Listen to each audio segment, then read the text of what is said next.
Bueno, vamos a comenzar, si les parece.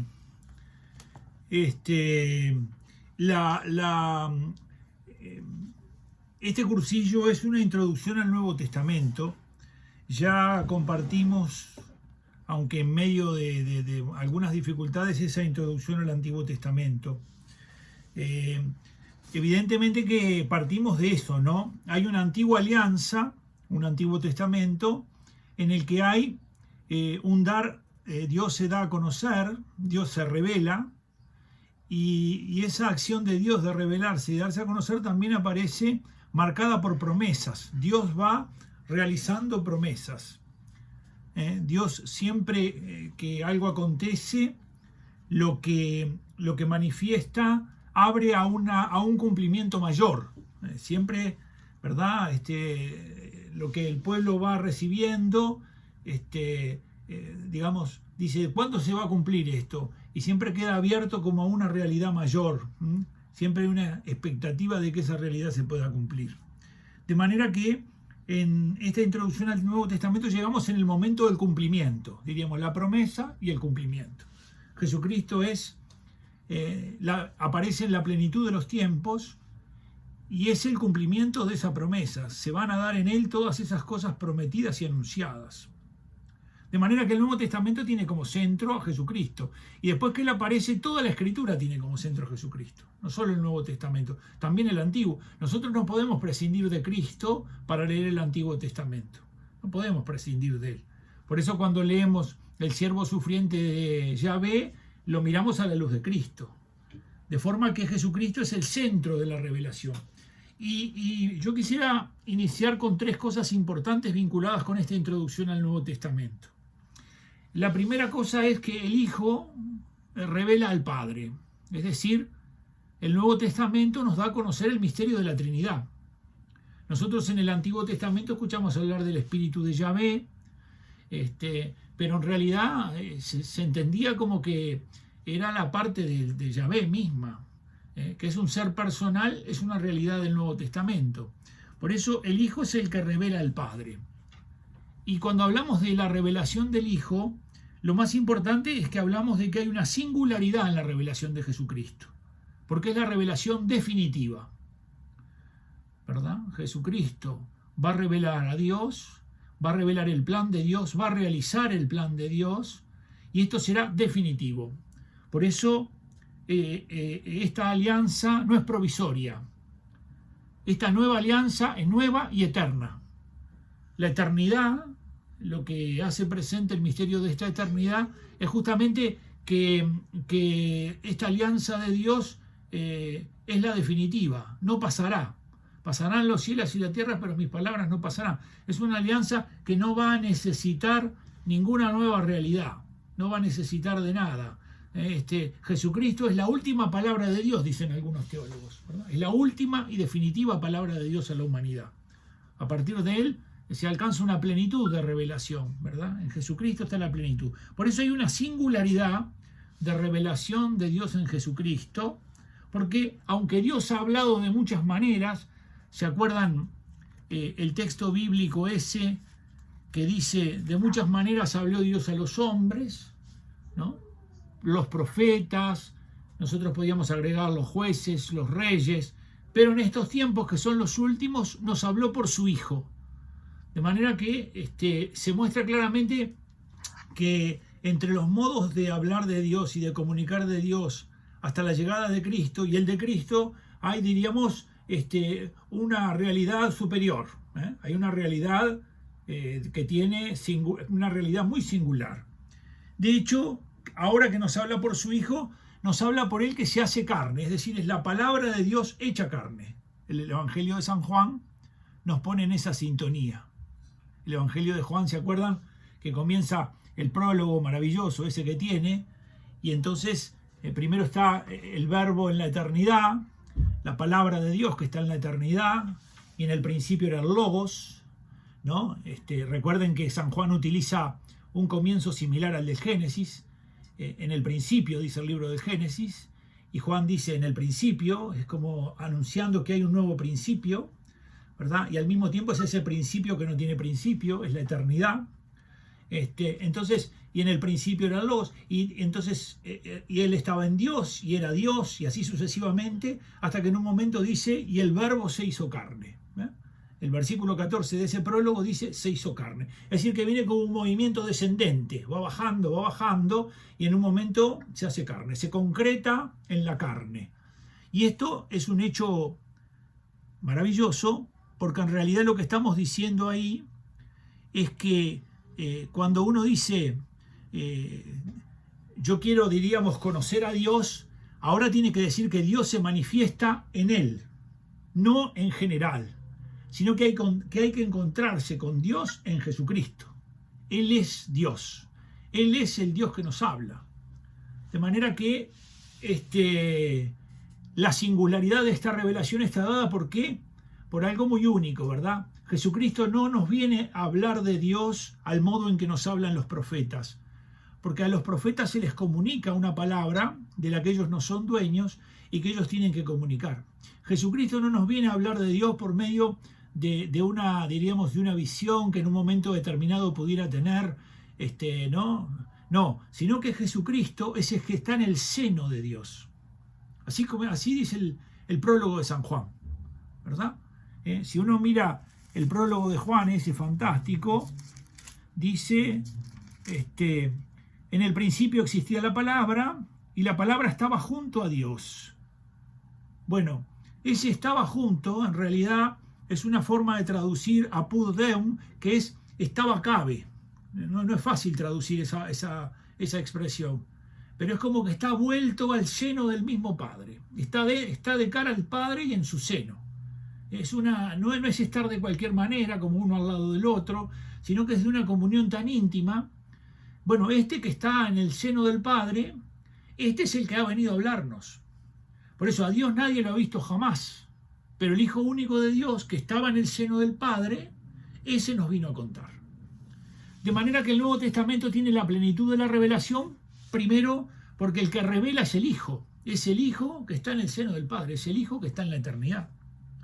De allí que esa palabra suya es una palabra plena. La Iglesia dice, no necesitamos, ¿verdad?, ninguna nueva revelación, porque Jesucristo ha dicho todo lo que había para decir en relación a la salvación nuestra, ¿verdad? Y por eso, dice, el Padre dijo una sola palabra y en esa palabra lo dijo todo. Y dijo, mi Hijo. Ahí está. Todo lo que está en el Hijo, esa es la palabra definitiva del Padre. No necesita el Padre decir más palabras. Por eso uno dice, bueno, ¿cómo se puede conocer a este Dios que habita la luz inaccesible, según la carta de San Pedro?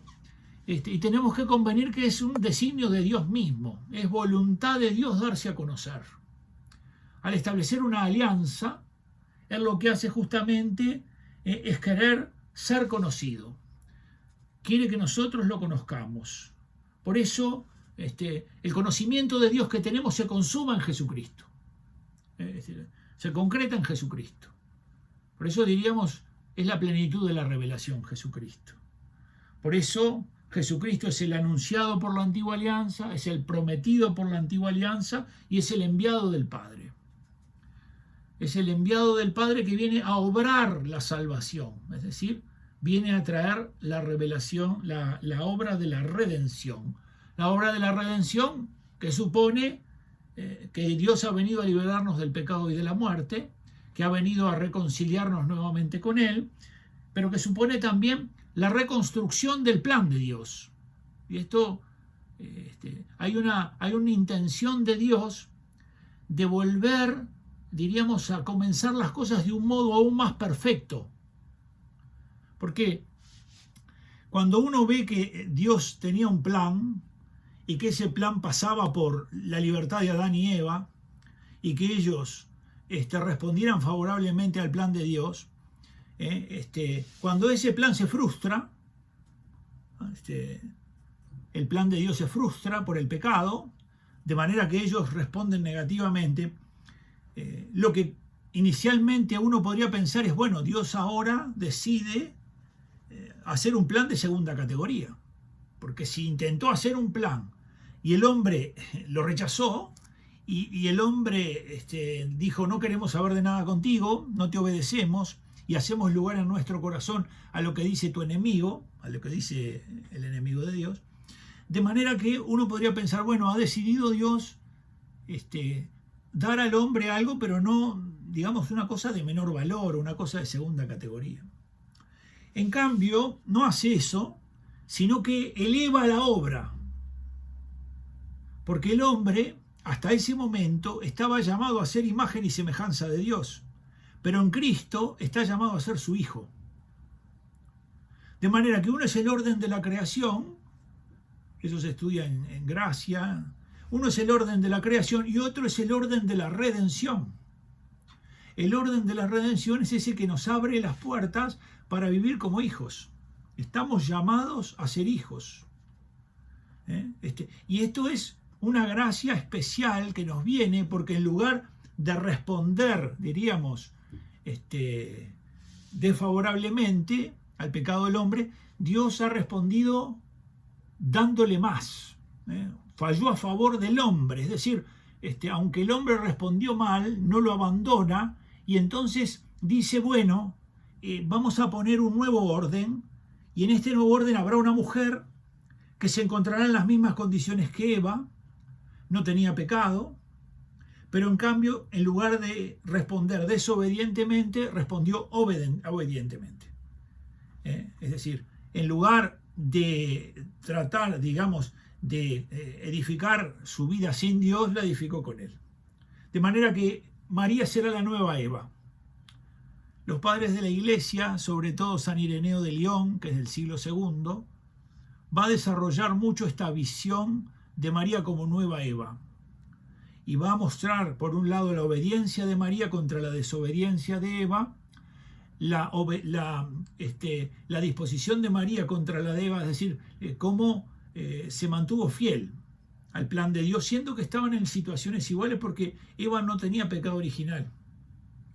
De manera que al igual que Eva, María se encuentra también sin pecado original y va a responder a Dios favorablemente. De manera que, el Nuevo Testamento supone este nuevo comienzo, y entonces estará Jesús, que es el nuevo Adán, y que San Pablo ya lo pone en esa sintonía, dice que Cristo es el nuevo Adán, y la Iglesia, sobre todo a partir del siglo II, empieza a visorar que María es la nueva Eva.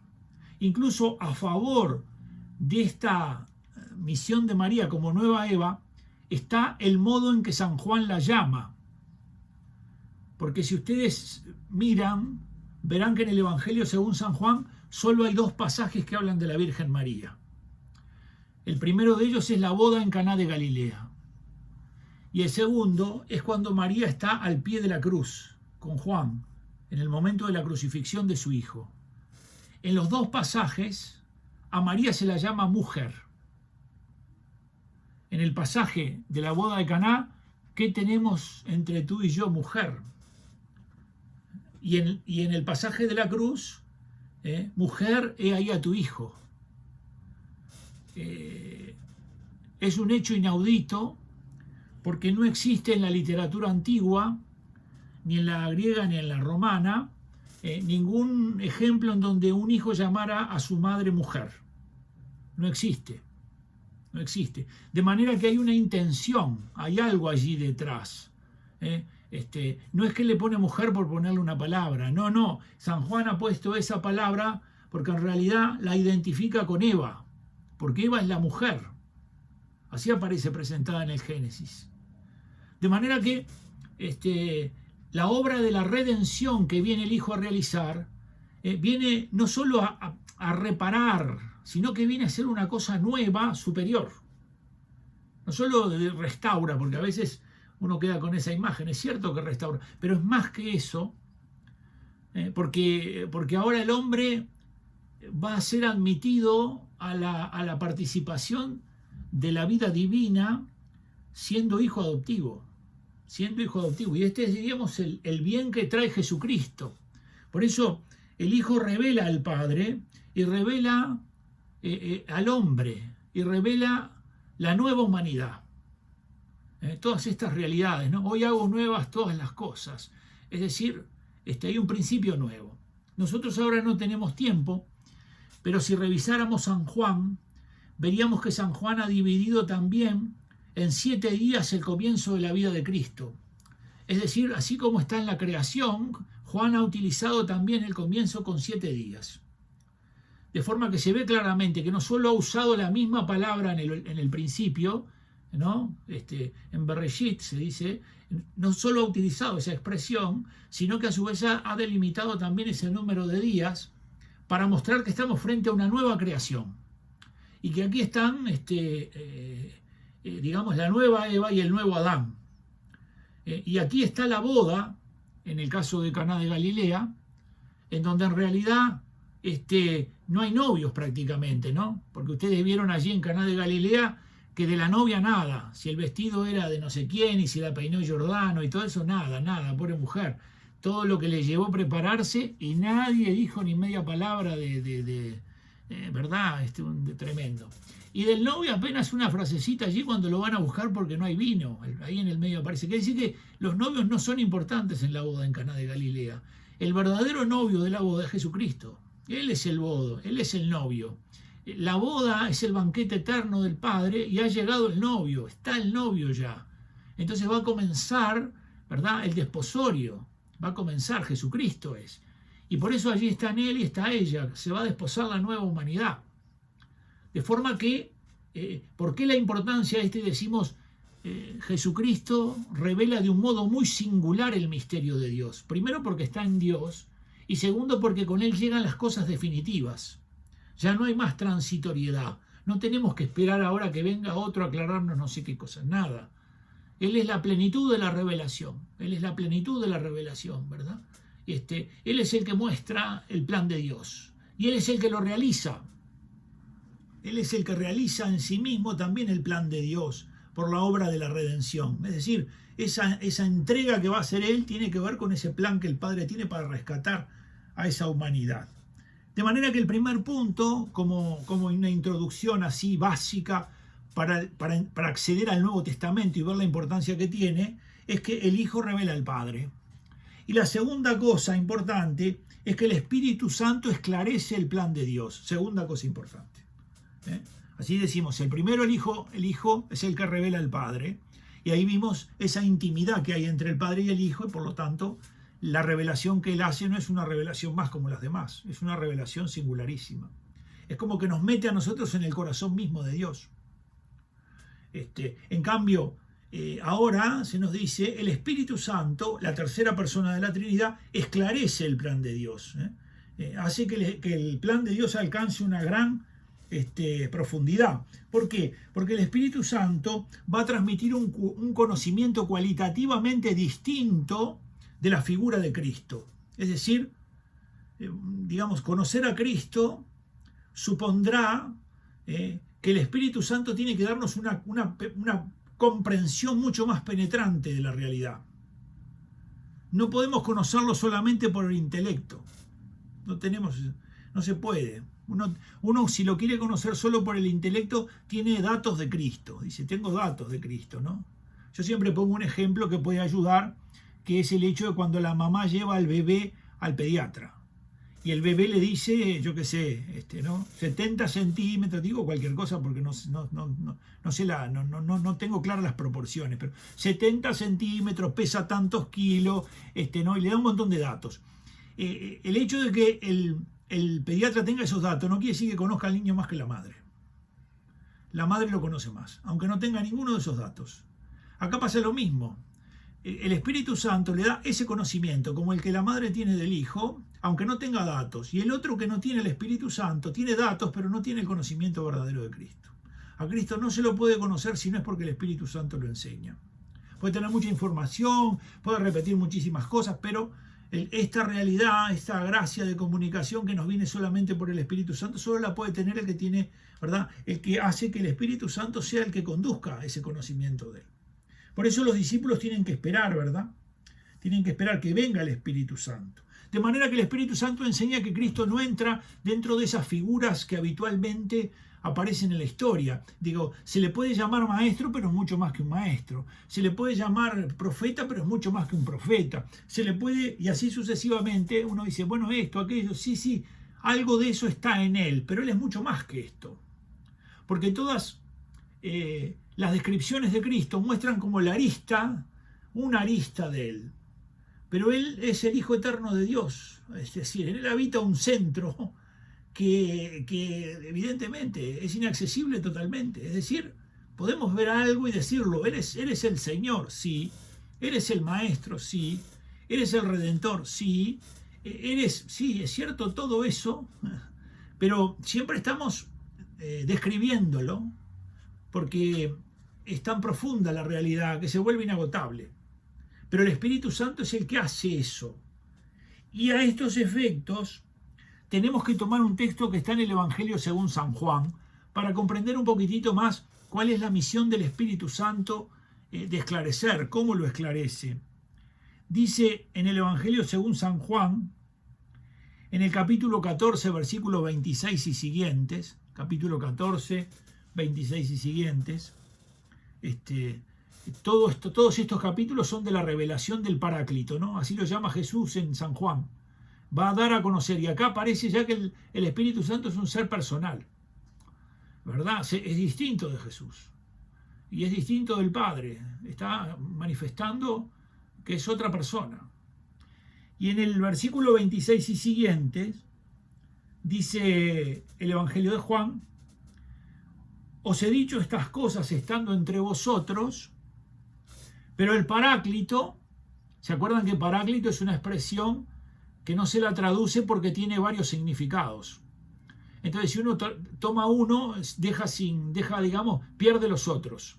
Si uno toma consolador, entonces pierde abogado. Es decir, tiene tanta riqueza de significados que se conservó la palabra para no tomar partido por una, sino para tratar de que permaneciera mostrando toda la riqueza que tiene la expresión Paráclito. Pero el Paráclito, que el Padre enviará en mi nombre, acá se ve claramente, ¿no? El Espíritu Santo está directamente referido a Jesucristo. No es una cosa totalmente distinta y nueva, sino que la misión suya está directamente referida a Jesucristo. Dice, os lo enseñará todo y os recordará todo lo que yo he dicho. De manera que acá se nos explicita un poquito más, y ya vamos viendo por dónde va, cuál es la misión del Paráclito. Dice justamente dos cosas. Dice que el Paráclito va a enseñar y va a recordar. Él les enseñará y les recordará, ahí están los dos verbos, todo lo que yo he dicho. De manera que está claro que la misión del Paráclito es hacer, digamos, comprensible, hacer,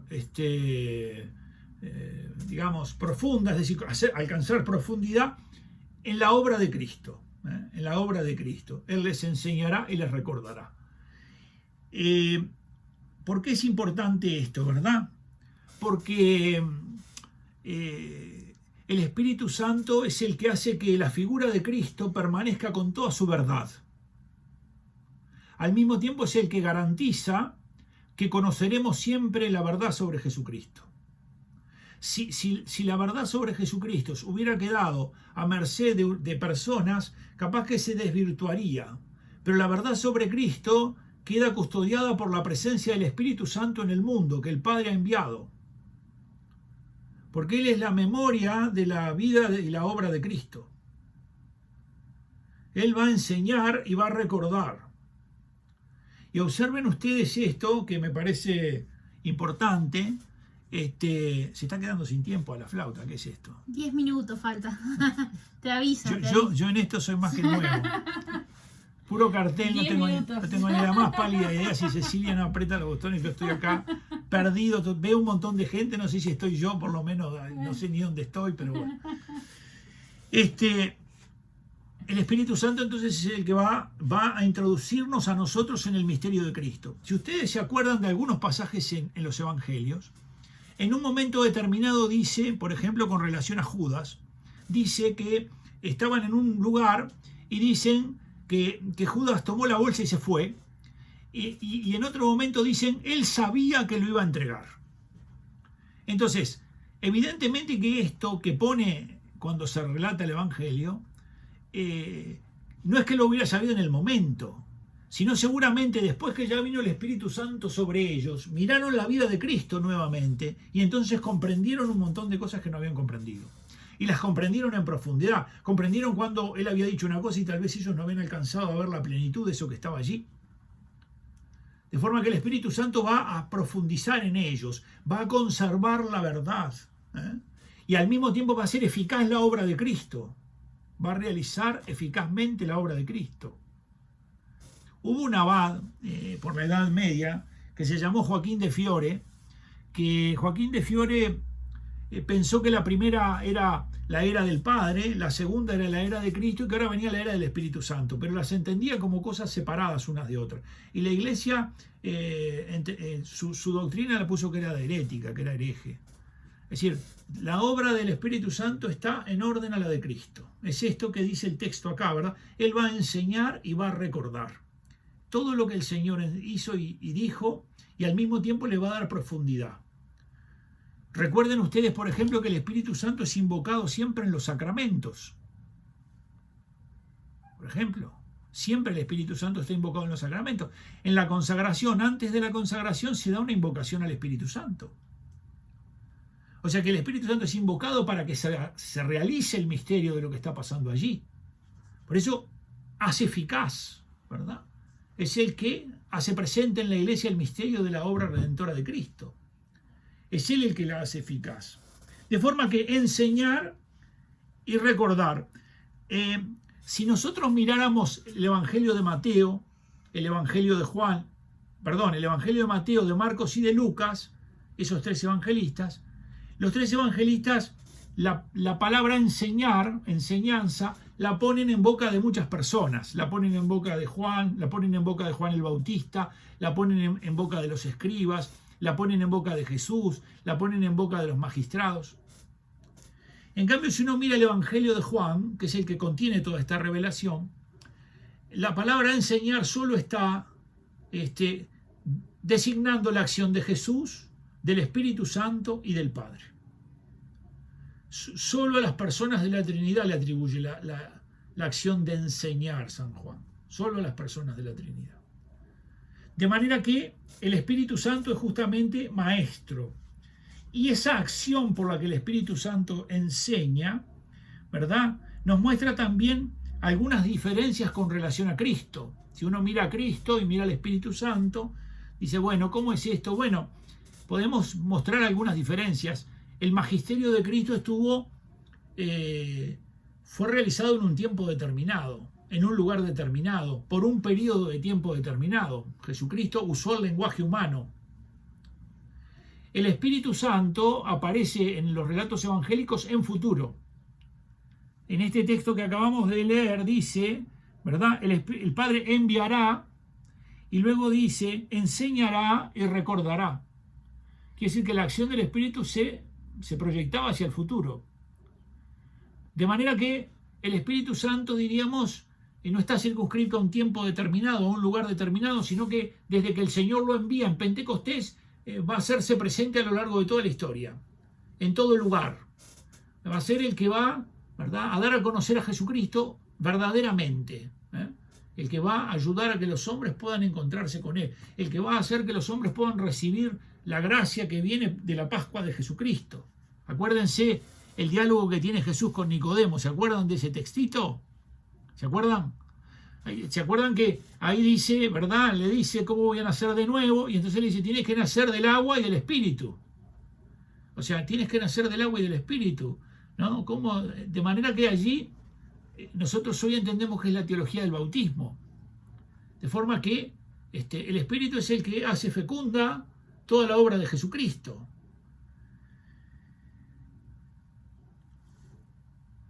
Por eso el Espíritu Santo es el que nos introduce en lo íntimo del corazón, llevando justamente la verdad sobre Cristo para que nosotros la podamos comprender en total plenitud.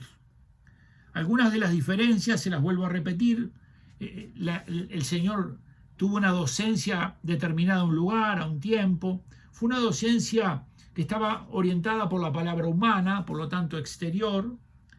El Espíritu Santo es interior, porque el Espíritu Santo ilumina el alma y el corazón, es decir, es un maestro interior. La docencia de Cristo fue exterior, con sus palabras, con sus gestos, con sus milagros. En cambio, el Espíritu Santo fue una realidad interior. Quiere hacer llegar esa verdad a todos los discípulos, en todos los lugares y en todos los tiempos. Por eso decimos que profundiza. Después de Pentecostés ellos comprendieron. Inicialmente habían cosas que estaban, ¿verdad? Pero después de Pentecostés comprendieron y dejaron plasmados en los relatos muchas de estas cosas. Cuando dicen, esto lo dijo por tal cosa o tal otra, es decir, cuando dan a conocer cosas que en el momento ellos no se daban cuenta. Pero luego que ha venido el Espíritu Santo, sí, se dan cuenta de las cosas.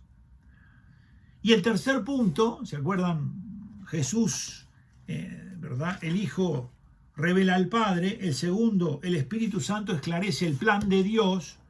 Y el tercero, los apóstoles son testigos de este acontecimiento iluminados por el Espíritu Santo. Tengo que ir redondeando, me dicen. Les digo esto como si el Espíritu Santo estuviera en el mundo guardando la verdad de Cristo, si el Espíritu Santo estuviera en el mundo teniendo, digamos, el poder de obrar la acción de Cristo y anduviera por las calles, nadie podía saber qué quería. Porque salvo que el Espíritu Santo se ponga a hablar en un lenguaje humano a través de un megáfono, no tenemos ninguna posibilidad. Por eso, Él es el testigo invisible. Pero ¿quiénes son los testigos visibles? Los apóstoles. Aquí es donde se da, diríamos, la comunión íntima entre los apóstoles, testigos visibles, y el Espíritu Santo, que es el testigo invisible. Por eso los apóstoles, cuando se elige al sustituto de Judas, se dice que tiene que ser uno que haya estado con nosotros desde que lo vimos bautizarse hasta que lo vimos muerto. Es decir, tiene que ser un testigo ocular. Pero ese testimonio ocular que tiene, ahora se necesita que lo profundice el Espíritu Santo para enseñarle la verdad plena, la verdad profunda. Vamos, ya está terminando. Bueno, entonces, ¿se entiende? Quiere decir que los apóstoles son los que llevan a lo largo en la historia, en medio de cualquier lugar del mundo, en medio de cualquier lengua, en medio de cualquier circunstancia, ese testimonio, ¿verdad?, que cuenta con la asistencia del testigo invisible y que garantiza que se conoce la verdad. Él es el garante de la verdad que conocemos sobre Cristo la garantiza Él. Él es el que está animando y llevando a la iglesia hacia donde ella debe ir. Por eso es el que nos da el conocimiento pleno de Cristo, es el que nos hace comprender en plenitud al Señor, ¿verdad? Si ustedes se fijan, este textito que dice que el Espíritu Santo que el Padre enviará en mi nombre, les enseñará todo y les recordará todo, se da en un contexto de caridad. Se está hablando del mandamiento del amor. De manera que hay una caridad de los discípulos hacia Jesús, que tiene que ver con que van a cumplir los mandamientos. En esto se conocerá que si son mis discípulos, si se aman y si cumplen mis mandamientos. ¿Y cómo se da, digamos, a la inversa, cómo se da del Padre y del Hijo esa caridad hacia los discípulos? Por la inhabitación del Espíritu Santo. Así como, ¿verdad?, el amor de ellos se manifiesta en eso que hacen, que viven según las enseñanzas de Él. Él y el Padre donan el Espíritu para que vivan ellos, para que esté en el interior de ellos, porque es el amor. Es el amor que ellos necesitan para que ahora lo que se les pide lo pueden vivir. Sin el Espíritu Santo lo que se me pide no lo puedo vivir. Se me pide que ame como Cristo. ¿Cómo voy a amar como Cristo? Lo que pasa es que se me da el amor de